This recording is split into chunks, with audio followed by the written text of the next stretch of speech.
একটা ভেষজ আমরা একটা রিউম নিয়ে আমরা কাজ করেছি, যেহেতু আমরা যে হোমিওপ্যাথি ডক্টর হিসাবে রিউমের ব্যবহার জানি। হ্যাঁ, এটা একটা খুব ছোট্ট একটা ভেষজ, ক্ষুদ্র পরিসরে এটা ব্যবহৃত হয় আমরা যারা জানি। হোমিওপ্যাথিতে এটা খুব অল্প পরিসরে ব্যবহার হয়, এটা বৃহৎ পরিসরে ব্যবহার হওয়ার মতো মেডিসিন না। কিন্তু সবচেয়ে মজার ব্যাপার হচ্ছে আমাদের ডাক্তার ম্যাটি সাহেব এতটা বিচক্ষণ ছিল, এবং যেহেতু সে বোটানির ওপর সবচেয়ে বেশি গবেষণা করছে, যার কারণে বোটানি সম্পর্কে তার এত অগাধ নলেজ, যেটা কিনা আমি রিউম নিয়ে স্টাডি করার পরে সেটার গভীরতা উপলব্ধি করার সুযোগ পেয়েছি আর কি। এই জন্য বলতেছি যে উনি এই রিউম মেডিসিনটা মূলত S3-তে ব্যবহার করেছে, এবং একটা মেডিসিন S3-কে সে এই রিউম দিয়ে এমন একটা গুরুত্বপূর্ণ ভূমিকায় এটা মানে ব্যবহার করেছে, যেটা মানে আপনি যদি এটা ডিপ লেভেল পর্যন্ত না যান তাহলে আপনি এটা গভীরতা বুঝবেন না। ঠিক আছে? তো আমরা যদি রিউম সম্পর্কে একদম সংক্ষেপে কিছু মানে জানার চেষ্টা করি, রিউমটা মূলত আসলে বাচ্চাদের যখন অ্যাসিডিক ডায়রিয়া হয় এখানে ব্যবহার করা হয় মূলত। এটাই একটা মানে যার একটা ব্যবহার লক্ষণ, আর তেমন কোনো ক্ষেত্রে এই এটার ব্যবহার নাই। কিন্তু আমাদের ম্যাটি সাহেব এটাকে আরো বৃহৎ পরিসরে ব্যবহার করেছে, কারণ উনি, আচ্ছা আমার কথা কি বোঝা যাচ্ছে ক্লিয়ার? স্যার ক্লিয়ার আছে। ওকে, থ্যাংক ইউ। দূরের থেকে কথা তো কাছের থেকে বলতেছি, মাইক্রোফোন ইউজ করতেছি তো, হেডফোন। না, আমার দিক থেকে কিন্তু মনে হইতেছে দূরে না, কাছে ঠিকই আছে। আচ্ছা আচ্ছা, তাহলে মানে যে দূরে থেকে শুনতেছে সে মনে হয় তার স্পিকার থেকে দূরে আছে। আচ্ছা, ওকে, ঠিক আছে। তো আমি যেটা বলতেছি, রিউম আসলে আমাদের বডির টোটাল অ্যাসিডিক কন্ডিশনে মানে ইউজ করা হয়েছে। ঠিক আছে, আমাদের বডিতে যে আপনার কি বল অম্ল এবং ক্ষারের যে ব্যালেন্স আছে, যেটাকে আমরা বলি পিএইচ মাত্রা, যেটা পিএইচ মাত্রা নির্দিষ্ট নিয়ন্ত্রণে থাকাটা আমাদের শরীরের জন্য খুবই জরুরি।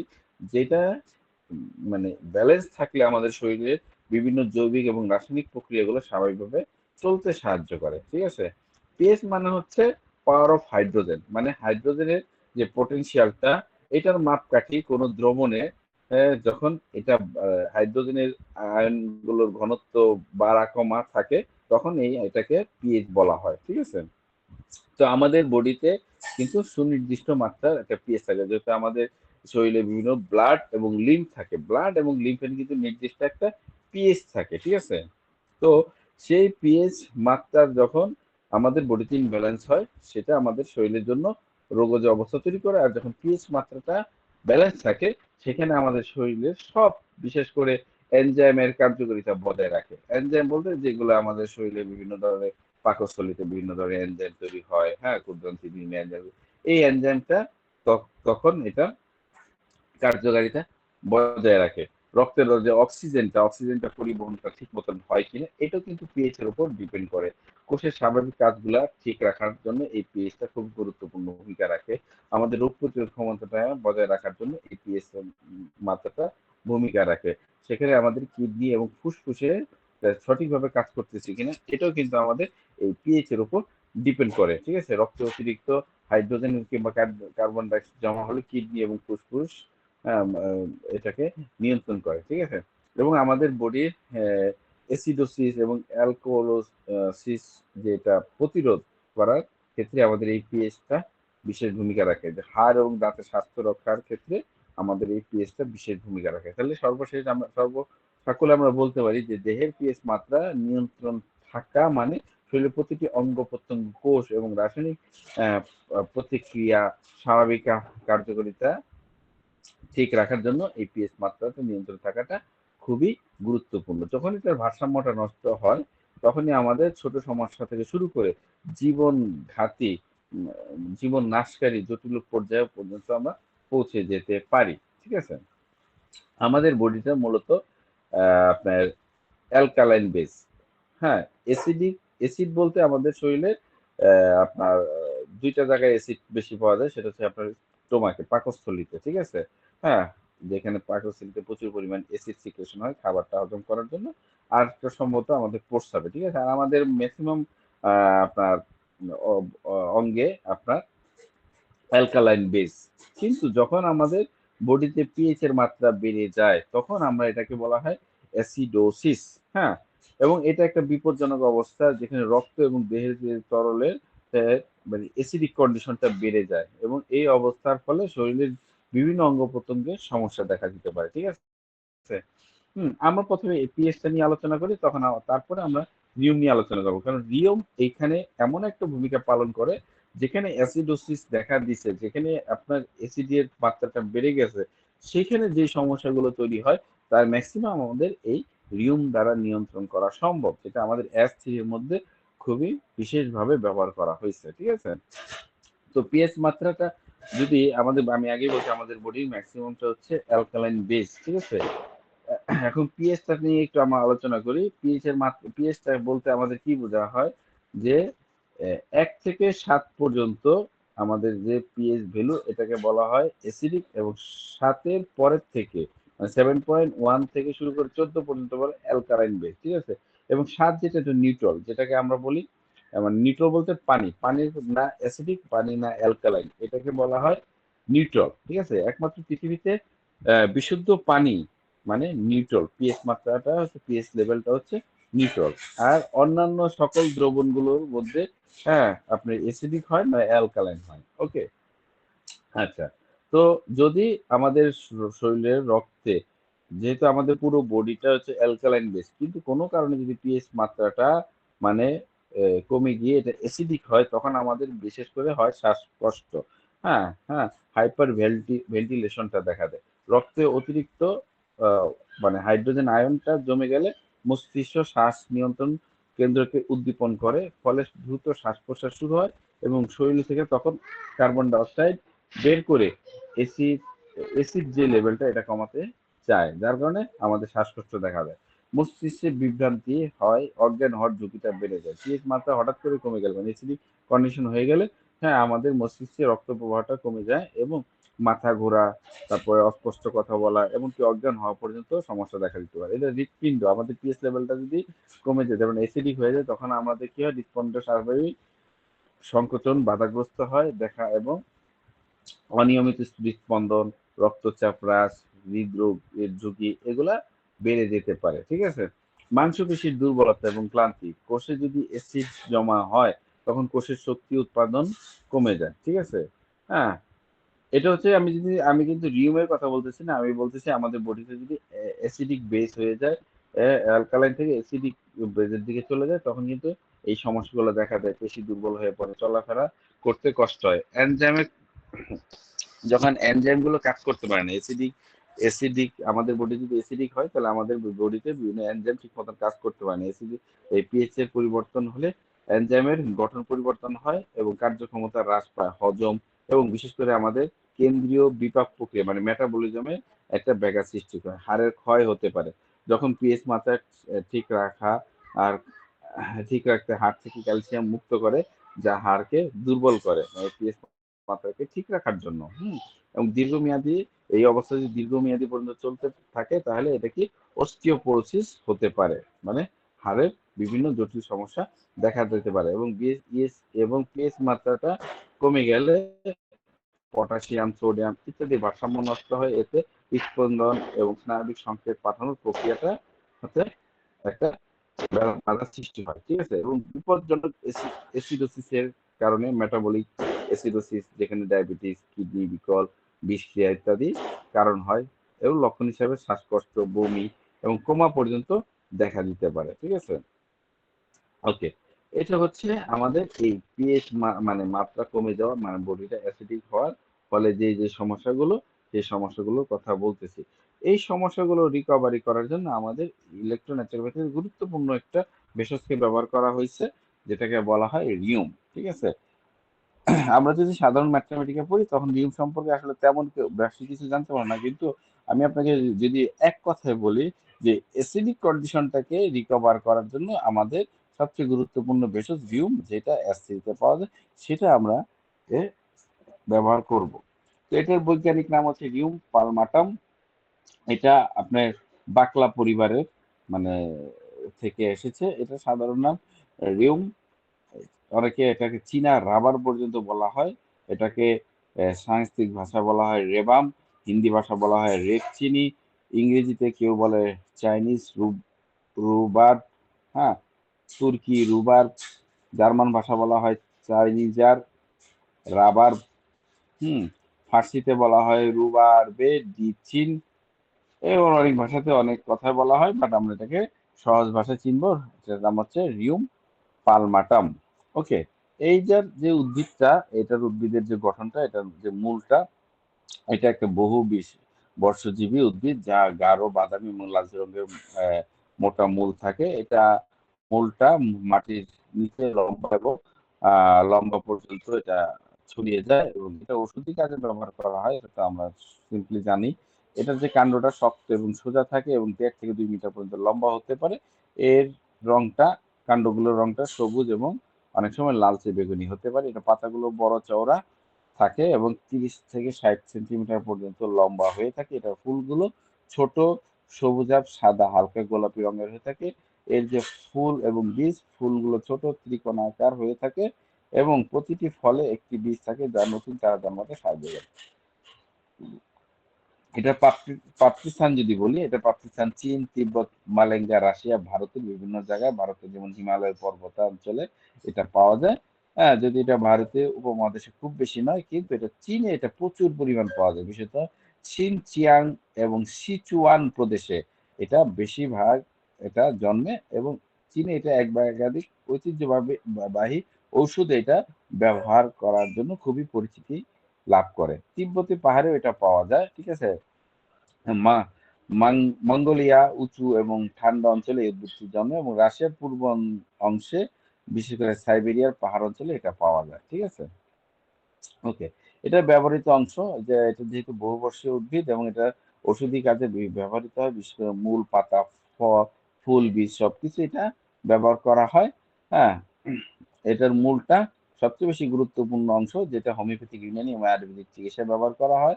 হ্যাঁ, এর মূলের মধ্যে খুবই গুরুত্বপূর্ণ একটা যৌগ পাওয়া যায়, যেটার নাম হচ্ছে অ্যানথ্রাইকোনিন, অ্যানথ্রাকুইনন, অ্যানথ্রাকুইনন এবং ট্যানিন, যেটা মূলত আমাদের প্রাকৃতিকভাবে মূত্রবর্ধক, হ্যাঁ, এবং পচন শক্তি বৃদ্ধি করতে সহায়ক করে। এটা মূলত কোষ্ঠকাঠিন্য তো এটার ভূমিকা রাখে। এটার যে পাতাটা, সেই পাতাটা কিছুটা কম ব্যবহৃত হয়, কারণ এর মধ্যে, তারপর এটা ব্যবহৃত হয় যেহেতু এর ওষুধি গুণ যা আছে, কারণ পাতা প্রধানত এটা প্রাকৃতিক অ্যান্টিসেপটিক হিসাবে কাজ করে, যেটা ত্বক এবং ক্ষতের জন্য ব্যবহৃত হয়। ফুলগুলো এটা ব্যবহার করা হয়, এর মধ্যেও কিছু, যে যদিও তেমন একটা ওষুধি গুণ পাওয়া যায় না, তবুও এটা ব্যবহার করা হয়। ঠিক আছে, এটা বীজটা ওষুধ কাজে ব্যবহার করা হয় না, তবে কিছু কিছু বীজের ব্যবহার এটা হয়ে থাকে। ঠিক আছে, তবে আমাদের ইলেকট্রোন্যাচুরোপ্যাথিতে পুরো ভেষজটাই ব্যবহার করা হয়, মূল, পাতা, ফুল এবং বীজ থাকলে বীজ, সবকিছু মিলে কিন্তু আমাদের টিংচারটা তৈরি হয়। এটার যে প্রধান রাসায়নিক উপাদান, যেটাকে আমি একটু আগে বললাম, অ্যানথ্রাকুইনন যৌগ, যেটা মূলত আমাদের শরীরের বিভিন্ন ধরনের সমস্যাকে রিকভারি করার জন্য ব্যবহার করা হয়। অ্যানথ্রাকুইনন যৌগগুলোর মধ্যে হচ্ছে রেউমিন রেউমিন রেউমিনোটিন এবং চলডানিক অ্যাসিড এবং অ্যালোবেটিন। হুম, এই উপাদানগুলো পাওয়া যায়, যেটা মূত্রবর্ধক এবং পচনশীল বৃদ্ধির কাজে ব্যবহার করা হয়। ট্যানিন নামক যে যৌগটা পাওয়া যায়, এটা প্রাকৃতিক অ্যান্টি অক্সিডেন্ট এবং অ্যান্টি ইনফ্লামেটরি কাজ করে। ট্যানিন পচন ব্যবস্থার উন্নতি এবং প্রদাহ কমাতে সাহায্য করে। ঠিক আছে, গ্লাইকোসাইড, স্যাপোনিন, ইথা ইরা ইথারেল ওয়েল এবং ফ্ল্যাভোনয়েডস এবং অ্যামাইনো অ্যাসিড নামক উপাদানগুলো এর মধ্যে পাওয়া যায়। রিউম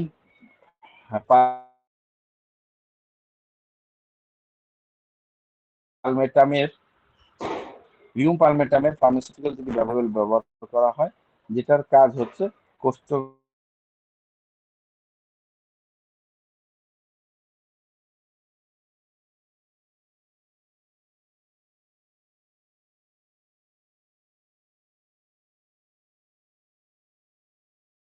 যেটা আমাদের শরীরে যে ফ্রি রেডিক্যালস, যেটাকে বলা হয় ফ্রি রেডিক্যাল, কমাতে সাহায্য করে। Just minute.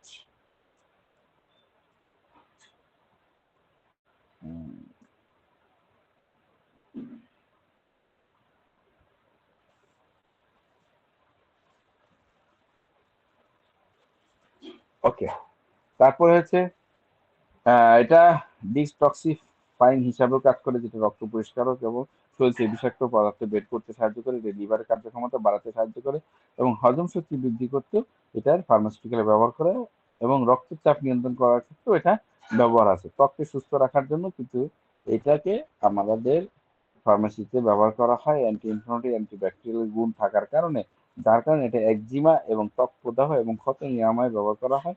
এটা একটা এনার্জি বুস্টার হিসাবে কাজ করে। হ্যাঁ, কারণ এটার মধ্যে অ্যালোবেটিন এবং রেইমিউমিন যৌগের উপস্থিতি আছে, যা শরীরকে তাজা এবং কর্মক্ষম রাখতে সাহায্য করা হয়। ওকে, তো রিউমের যদি আমরা ভেষজ গুণ নিয়ে একটু আলোচনা করি, এটা কোষ্ঠকাঠিন্যতার উপর খুবই ব্যাপকভাবে ব্যবহৃত হয় এটার ভেষজ গুণটা, যার কারণে এর মূল প্রাকৃতিক মূত্রবর্ধক হিসেবে যেমন কাজ করে এবং অন্ত্রের গতি বৃদ্ধি করে, কোষ্ঠকাঠিন্য দূর করতে সাহায্য করে। মূলত এটার মধ্যে অ্যানথ্রাকুইনন যৌগের কারণে এই আমাদের কোষ্ঠকে পরিষ্কার করার কাজটি হয়ে থাকে। নিয়মিত ব্যবহারে অন্ত্রের শুদ্ধতা বজায় থাকে এবং বিষাক্ত পদার্থগুলো দূর করতে সাহায্য করে। লিভারের স্বাস্থ্যের উপর ব্যাপক ভূমিকা আছে। রিউম পালমেটাম লিভারের চিকিৎসায় ব্যবহৃত হয়েছে, বিশেষ করে হ্যাপাটাইটিস এবং লিভারের প্রদাহ কমাতে আমাদের এই রিউমটাকে আমরা ব্যবহার করতে পারি। ঠিক আছে, পিত্তের পরিমাণ নিয়ন্ত্রণ করতে এটা সাহায্য করে এবং রক্তের পরিশোধিত প্রতিক্রিয়া উন্নত করে। এটা প্রদাহ, বিশেষ করে রিউম পালমেটাম আপনার অ্যান্টি ইনফ্লামেটরি গুণ থাকার কারণে এটা প্রদাহ, যেমন আর্থ্রাইটিস, পেটের প্রদাহ এবং ত্বকের প্রদাহ কমাতে সাহায্য করে। এটা ডাইজেস্টিভ ডিসঅর্ডারের ক্ষেত্রেও কিন্তু কাজ করে। ঠিক আছে, যেখানে পেটে গ্যাস, পেট ফাঁপা, অম্বল যেখানে দেখা যায়, সেখানে কিন্তু আমাদের রিউম পালমেটাম এই ডাইজেস্টিভ ডিসঅর্ডারকে রিকভারি করে এবং একটা ব্লাড পিউরিফায়ার হিসাবে কাজ করে। রক্তের মধ্যে যে কোনো বিষাক্ত পদার্থ যদি উপস্থিত থাকে সেটাকে ডিটক্সিফিকেশন করতে হেল্প করে। এটা স্কিন ডিসঅর্ডার যেমন একজিমা, চর্মরোগ, বিভিন্ন বিভিন্ন ধরনের অ্যান্টি ফাঙ্গাল, অ্যান্টি ব্যাকটেরিয়াল যখন ইনফেকশন দেখা দেয় তখন কিন্তু সেটা রিকভারি করতে হয়। এটা রেসপিরেটরি ডিসঅর্ডার, হ্যাঁ, যেখানে ফ্যারিঞ্জাইটিস, ব্রঙ্কাইটিস দেখা দেয়, সেখানেও কিন্তু আমাদের এটা রিউমের ব্যবহার করা হয়। পেটের সমস্যা, স্টমাক ডিসঅর্ডারের ক্ষেত্রে যেখানে ব্যথা, অম্বল এবং হজমের সমস্যা দেখা দেয়, এটা অ্যান্টিঅক্সিডেন্ট গুণ, যেটা পেটের ক্ষতিকারক প্রভাব কমাতে সাহায্য করে এবং শরীরের অবস্থা উন্নয়ন, যেখানে আমাদের বিভিন্ন আহ, শক্তি মানে বৃদ্ধির প্রয়োজন হয়, সেখানে আমাদের রিউমের ব্যবহারে আমাদের শরীরের যে সার্বিক স্বাস্থ্যের উন্নতি ঘটাতে সাহায্য করে। এই রিউম পালমেটাম মানসিক লক্ষণের উপরও কিন্তু প্রয়োগ আছে, যেখানে আমরা দেখি এটা অধৈর্য এবং যারা অনেক বেশি রাগে তাদের ক্ষেত্রে এটা প্রয়োগ করা ভালো, যাদের উদ্বিগ্ন, টেনশন কাজ করে এবং মানসিক অবসাদ এবং ক্লান্তি দেখা দেয়, সেখানে আমরা রিউম পালমেটামের ব্যবহারটা দেখে থাকি। এটার যে শারীরিক লক্ষণ আমরা পেয়ে থাকি, এটা কোষ্ঠকাঠিন্যতা, পেট ফাঁপা, গ্যাস, অম্বল, প্রদাহ, ত্বকের সমস্যা, মূত্রের সমস্যা, ঠিক আছে, এবং রক্ত পরিশোধিত এবং পেটে ব্যথা, লিভারের সমস্যা, সকল ক্ষেত্রে এটা ব্যবহার করা হয়। এর অঙ্গ ভিত্তিক যদি আমরা প্রয়োগ দেখি, মাথা, মস্তিষ্ক, ব্রেন, মাথা ভারী অনুভূতি হয়, মাথা ঘোরা দেখা দেয়, উদ্বিগ্ন, উত্তেজনা বেড়ে যায়, বিশেষত রাতে।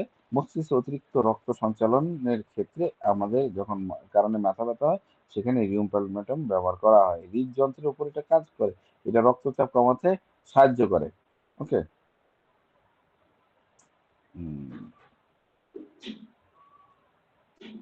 আচ্ছা,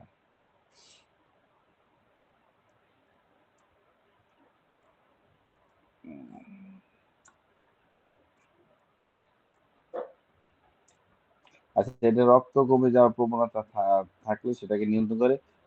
হৃদস্পন্দন দ্রুত হতে পারে, বিশেষ করে রাতের দিকে। দুর্বলতা এবং শারীরিক পরিশ্রমের কারণে অতিরিক্ত ক্লান্তি বোধ হয়, সেখানে এটা ব্যবহৃত হয়। এটার শ্বাসতন্ত্রের উপর এটার লক্ষণ আছে, শুষ্ক কাশি এবং গলার শুষ্কতা অনুভূতি হয়, শ্বাস নিতে কষ্ট হতে পারে, বিশেষ করে ঠান্ডা বাতাসে ফুসফুসে অতিরিক্ত ফ্লেম জমার প্রবণতা দেখা দেয়।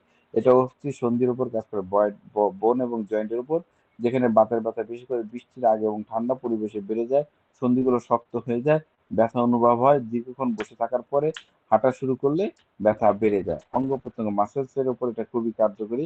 হাত এবং পায়ের দুর্বলতায় ঝিমঝিম ভাব অনুভব হয়, সন্ধিগুলো ফোলা এবং স্পর্শে ব্যথা অনুভব করে, ঠান্ডা এবং ভেজা পরিবেশে পেশি সংকোচন সৃষ্টি হতে পারে। হ্যাঁ, শরীরে ঠান্ডা অনুভব হয়, রক্ত চলাচল ধীরগতিতে হয়, হাত এবং পায়ের শীতল অনুভূতি এবং নীলচে ভাব দেখা দিতে পারে, অতিরিক্ত রক্তক্ষরণ হওয়ার প্রবণতা দেখা দেয়, বিশেষ করে ঋতুস্রাবের সময়। চোখে এবং চোখের যে লক্ষণগুলো যদি আমরা একটু দেখি, এটা চোখে জ্বালাপোড়া অনুভব আছে, বিশেষত বাতাসে ধুলো থাকলে চোখ লালচে হয়ে যেতে পারে, অশ্রুপাত বৃদ্ধি হতে পারে, আলোতে সংবেদনশীলতা বেড়ে যায়। ঠিক আছে, এটা কানের উপর লক্ষণ আছে, কানে ভোঁ ভোঁ শব্দ, চাপ অনুভব হতে পারে, ঠান্ডা আবহাওয়ায় কানে ব্যথা হতে পারে, শোনার ক্ষেত্রে সাময়িক ভাবে হ্রাস পেতে পারে শোনার ক্ষমতাটা। এটা দাঁত এবং গহ্বরের লক্ষণ, মুখ গহ্বরের লক্ষণ যদি আমরা দেখি, দাঁতের ব্যথা বিশেষ করে রাতে এবং ঠান্ডা পানি পান করলে বেড়ে যায়, মুখে শুষ্ক ভাব এবং তেতো স্বাদ অনুভব হয়, দাঁতের মাড়ি ফুলে যেতে পারে এবং রক্তপাতের প্রবণতা থাকতে পারে। পরিপাক ডাইজেস্টিভ সিস্টেমের উপর যে লক্ষণগুলো পাওয়া যায়, সেটা কোষ্ঠকাঠিন্যের প্রবণতা থাকে, তবে মাঝে মাঝে ডায়রিয়াও দেখা যায়, পেটের ব্যথা, বিশেষত নারীর আশেপাশে চাপ অনুভব হয়, গ্যাস্ট্রিক এবং অম্লতা বেড়ে গিয়ে বুক জ্বালার অনুভব হয়, ক্ষুধা-মন্দা এবং অতিরিক্ত ক্ষুধা উভয়ই দেখা দেয়।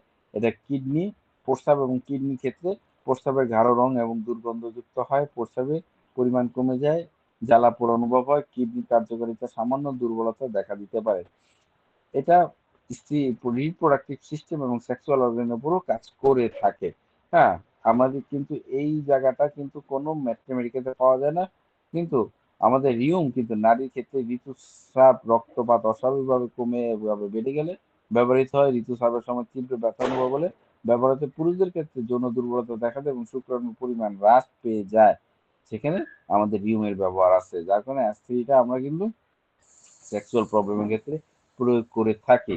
ঠিক আছে, সংক্রমণের ঝুঁকিরা যখন ইমিউনিটি সিস্টেমের উপর এটা লক্ষণ থাকে, সংক্রমণের ঝুঁকি যেখানে বেড়ে যেতে পারে, ঠান্ডা এবং স্যাঁতসেঁতে পরিবেশে শরীরের রোগ প্রতিরোধ ক্ষমতা কমে, ক্ষমতা দুর্বল হয়ে পড়ে, প্রদাহ এবং সংক্রমণের কারণে জ্বরের প্রবণতা দেখা দেয়, সেক্ষেত্রেও আমাদের রিউম কিন্তু বিশেষ ভূমিকা পালন করে।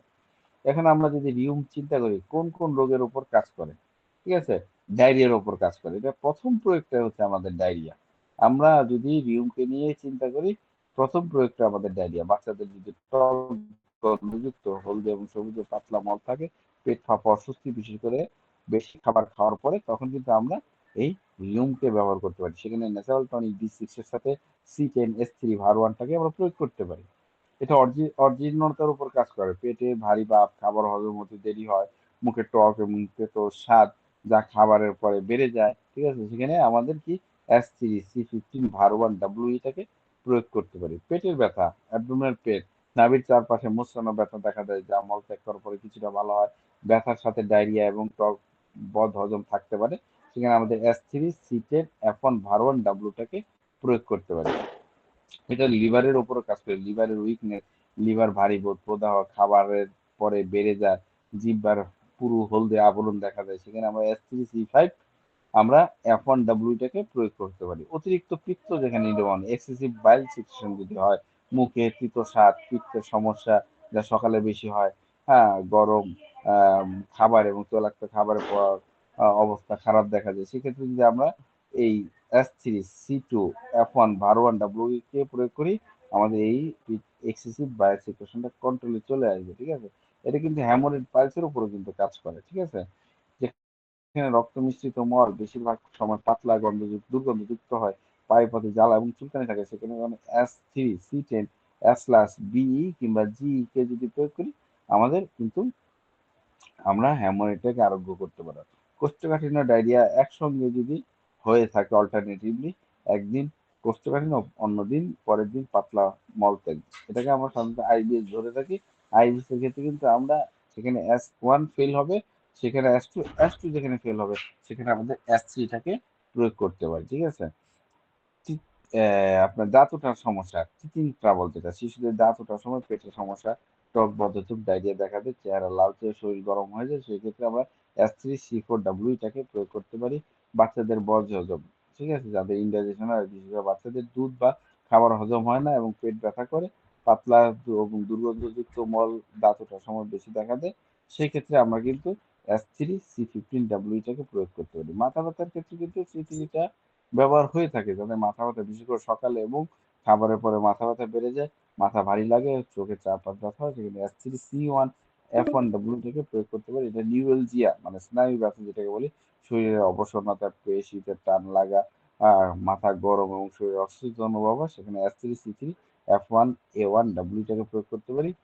চুলকানি এবং ত্বকের প্রদাহ, যেখানে স্কিন ইরিটেশন, ইনফ্লামেশন দেখা দেয়, সেখানে আমাদের শরীরে গরম ভাব, লালচে চেহারা এবং চুলকানি, S3C3A2 ভারওয়ান জি কিংবা ওয়াই, D6 কিংবা D10 এ আমরা যদি ব্যবহার করতে পারি, সেটা রিকভারি হবে। যাদের এক্সেসিভ সোয়েটিং, অতিরিক্ত ঘাম, অস্বাভাবিক ঘাম, হ্যাঁ, যেটা সাধারণত রাত্রে বেড়ে যায়, মুখে এবং পিঠে অতিরিক্ত ঘাম এবং ঘামে তীব্র তীব্র দুর্গন্ধযুক্ত হয়, সেক্ষেত্রে আমাদের S3C2A2 ভেনওয়ান ওয়াই প্রয়োগ করতে পারি, ঠিক আছে।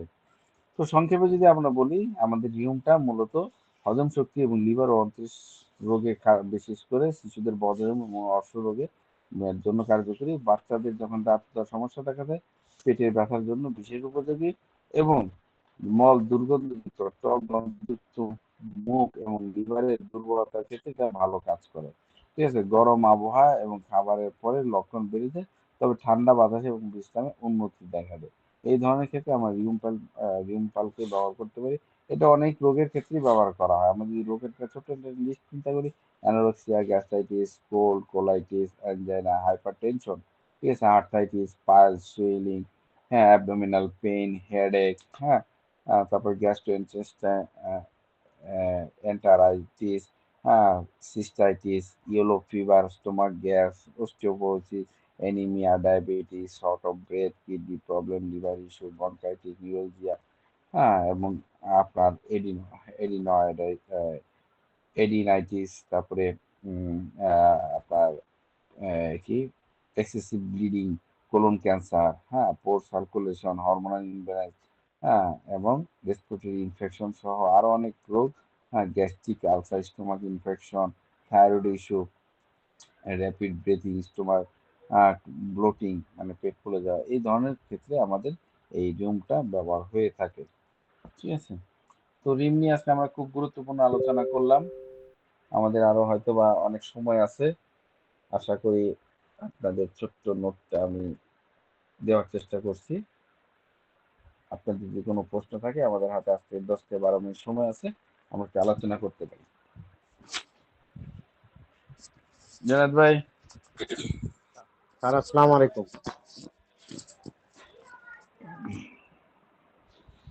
ও মাই গড, বলেন। স্যার ওই মানে হচ্ছে মাঝে যে কয়েকটা প্রোটোকল বলছেন, কিন্তু কোন বেজে এটা প্রয়োগ করব এই জিনিসটা বলেন নাই স্যার। আরে কয়েকটা আপনারা প্রোটোকল। যারা ডোজ এন্ড ডাইলুশনের ক্লাস করছেন, এখন আবার ডোজ এন্ড ডাইলুশন বলতে হয়, নেগেটিভ পজিটিভ খালি মিলায় দিয়ে দিবেন। Okay sir. হুম হুম কোষ্ঠবদ্ধতা হলে কি দিবেন, পজিটিভ না নেগেটিভ?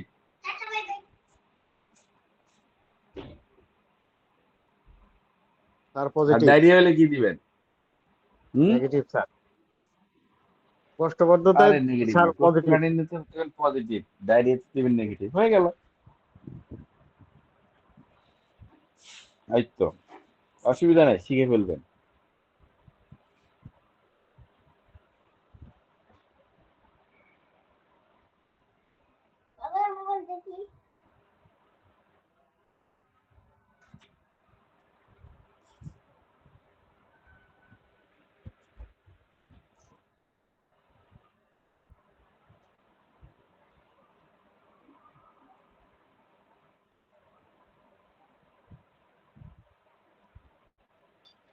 না, আমার জানার কিছু না আপাতত আজকে।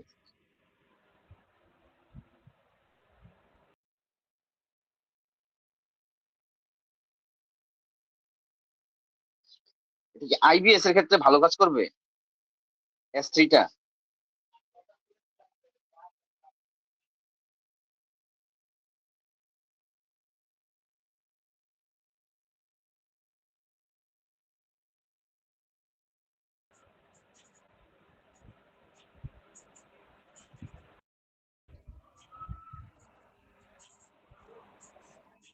হ্যাঁ, আমার কথা আপ- আপনারা কি আমার কথা শুনতেছেন? হ্যালো, হ্যালো, শুনতে পাচ্ছি। বলেন। জি স্যার, শুনতেছি স্যার। হুম হুম। হ্যাঁ, অবশ্যই। এখন দেখেন আইবিএস এর স্টেজটা বুঝতে হবে। আমাদের আরেকটু পড়ালেখা করতে হবে, আরেকটু গভীরে যাইতে হবে, ঠিক আছে? আপনি যদি দেখেন আমাদের কাজ কি লিম্ফ এবং ব্লাডকে পিউরিফাই করা, ঠিক আছে? আমাদের বডির মেটাবলিজম সিস্টেমকে বুঝতে হবে, বডি অ্যানাটমি ফিজিওলজি বুঝতে হবে। যখন আমরা বডির কেমিক্যাল রিঅ্যাকশন গুলো ধরতে পারবো, বডির অ্যাসিডিক লেভেলটাকে বুঝতে পারবো, হ্যাঁ, বডির অ্যালকালাইন লেভেলটাকে বুঝতে পারবো, তখন আমরা আইবিএস ভালো করার জন্য কখন S1 দিতে হবে, কখন S2 দিতে হবে, কখন S3 দিতে হবে, তখন আমরা এটাকে ভেরিফাই করতে পারবো। তখন আমাদের রোগী অবশ্যই আমাদের নির্বাচিত ওষুধ দ্বারা ভালো হবে। সব যে আপনার আইবিএস S3 দ্বারা ভালো হবে বিষয়টা তাও না। সব আইবিএস যে S1 দ্বারাই আপনার ভালো হবে তাও না। তবে S1 আপনার আইবিএস এর জন্য চমৎকার মেডিসিন। S1 দিয়ে আপনি 70% আইবিএস রোগী ভালো করতে পারেন। তারপরে বাকি 20% আপনার S2 লাগবে এবং বাকি 10% আপনি S3 দিয়ে কাভার দিতে পারবেন আশা করি। ঠিক আছে? জটিল স্টেজে গেলে আপনার স্ত্রীকে ব্যবহার করতে হয়।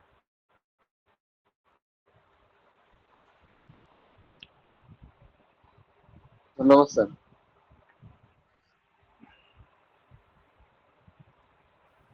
আসসালামু আলাইকুম স্যার। সালমা ম্যাডাম, আর এই এর সালমা ম্যাডাম চিকিৎসা বলেন please। দাঁতের ক্ষেত্রে কাজ করে কিনা স্যার? এটা আমার জানতে চাচ্ছিলাম স্যার।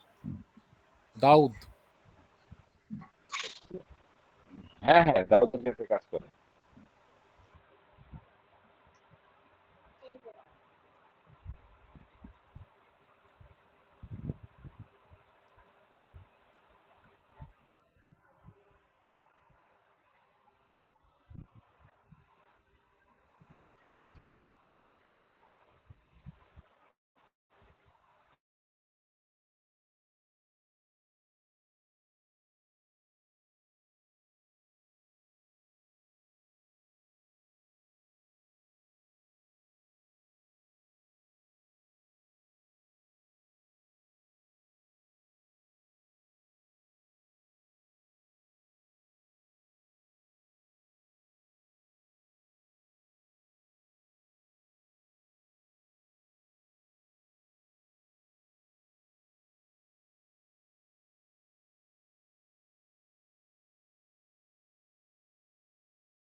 ওয়ালাইকুম আসসালাম।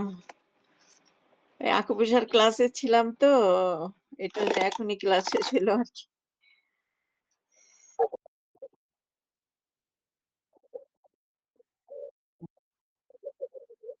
আচ্ছা আচ্ছা, থ্যাংক ইউ থ্যাংক ইউ।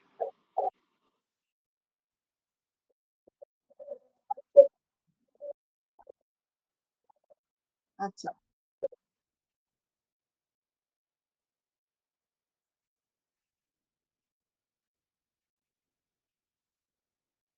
ও,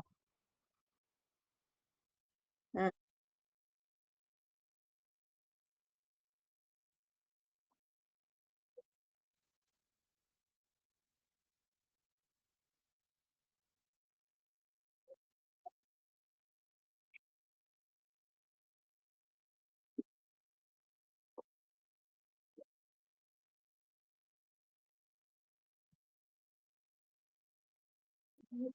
কয় মাস পর পর বের করবেন?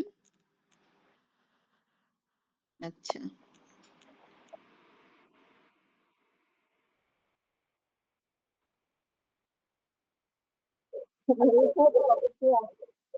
আমার এরকম সাকসেস মানে ওরকম আমি তো কম ব্যবহার করি, এটার জন্য আরকি আমার সাকসেস কম। তারপরে যেগুলো কমপ্লিকেটেড ওগুলা তো রোগীগুলা তো মানে চিকিৎসা এখনো চলতেছে, যেগুলো যে যে কেস গুলা আরকি।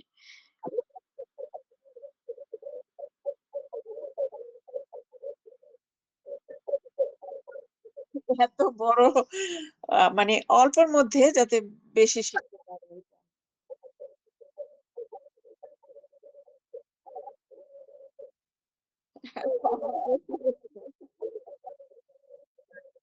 আচ্ছা, ওই যে পয়েন্ট গুলো,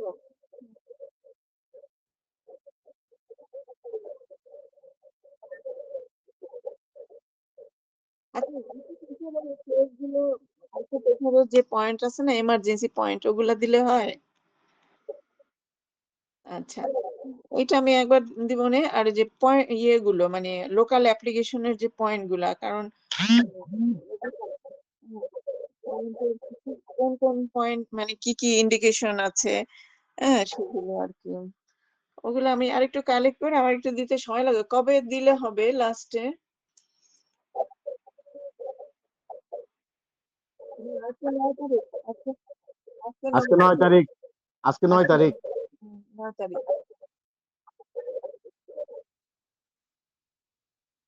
আচ্ছা, একটু কমপ্লিকেটেড তো, এটা ২ টা বড় বড় ভিডিও দেখে তারপরে ইয়ে করতে হবে আরকি। নোট করতে হবে।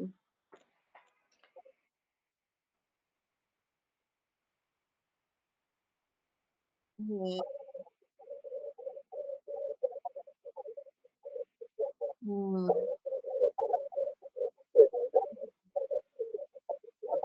হুম, হুম, হুম,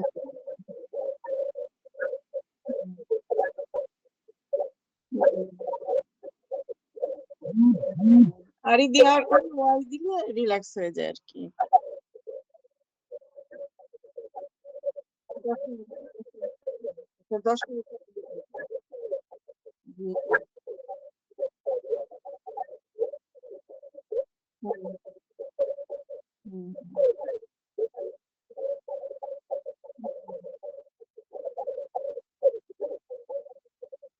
হুম।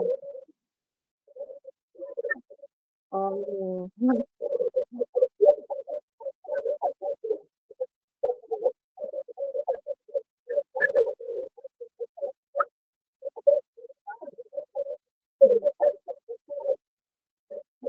আচ্ছা।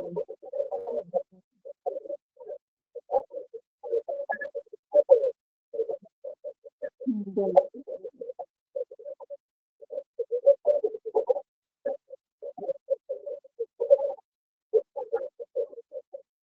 হুম,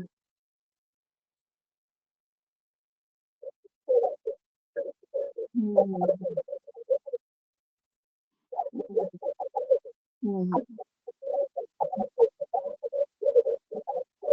হুম, হুম। আচ্ছা, আমি যদি লিখি তোমাদের ইয়েতে আমি এটা একটু বলবো নি যদি আমি শেষ প্রিপেয়ার হয়ে গেল। করতে পারি। হ্যাঁ, সবাইকে ধন্যবাদ। আচ্ছা আচ্ছা আচ্ছা, আল্লাহ হাফেজ। আসসালামু আলাইকুম। ওয়ালাইকুম আসসালাম। ওয়ালাইকুম আসসালাম।